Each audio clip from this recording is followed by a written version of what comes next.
Samsung Apps SDK is integrated with an emulator that will help you test the application before using it on an actual device. This video demonstrates basic use of the SDK software. After installing the SDK, open it through Program Files or from the shortcut on your desktop. We already have 2 user cases here to help with the tutorial, but we will also show the file structure when a new project or file is created. You can create new projects in 2 ways, by right-clicking and selecting New Project, or simply clicking the New Project icon. Now let's name the new file. Once this is done, it automatically creates a config.xml file. Here you can see the structure of the config.xml file. In the config file, you can put the required information such as app name.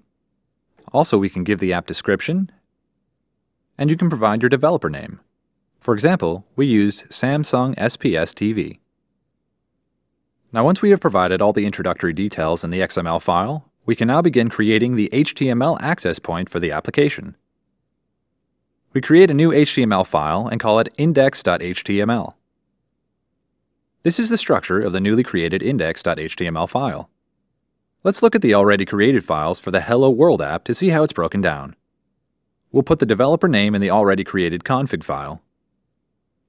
In the index.html file, we have included the path of the JavaScript file to be called upon, which will describe the behavior of the application. This is the script syntax that describes which JavaScript file to call. In this case, name main.js in the JavaScript folder. In the body, we are providing the syntax to load this JavaScript file once the HTML document is loaded. Here is where you create the JavaScript folder and create the main.js file within which it will be sourced by the index file. This is the body of the newly created JavaScript file. Comparing this with the already created main file, we are first initializing the variable and then creating the onload function to be called upon. The alert shows the input mentioned in the log manager below when executed. This completes the first part of the initial Hello World tutorial. Now let's test and run it on the emulator, which can be done 2 different ways, either with a right-click option or through the emulator option next to Tools. Now you can see the alert command is displayed on the log manager, and you can see the text that we put in the index file of the body displayed in the main window. Now, after the first structure, let's look into the elements required to capture input for the emulator remote and execute functions based on them. Now let's see the index file for this specific purpose. You can see that we have included 2 common modules called widget.js and keyvalue.js, which are library files.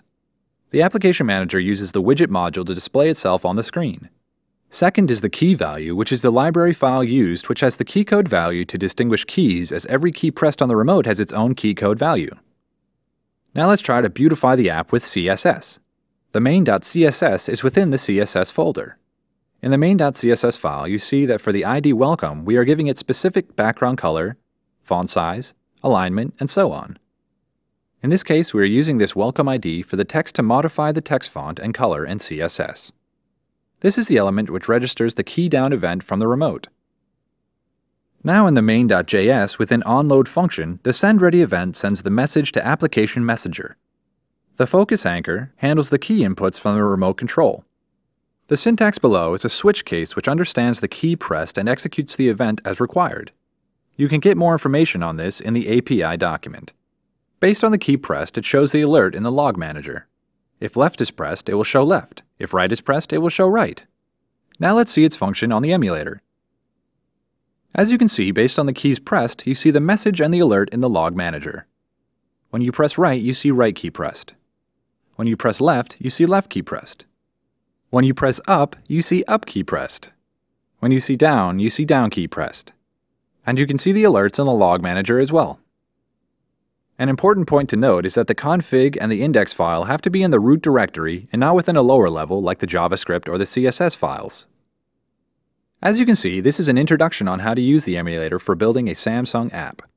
After developing an app, it is always recommended to test it on a Samsung device. Hopefully this tutorial will help you get started with building your Samsung apps. For more information, please refer to the SDK documents or feel free to post a question in the forum.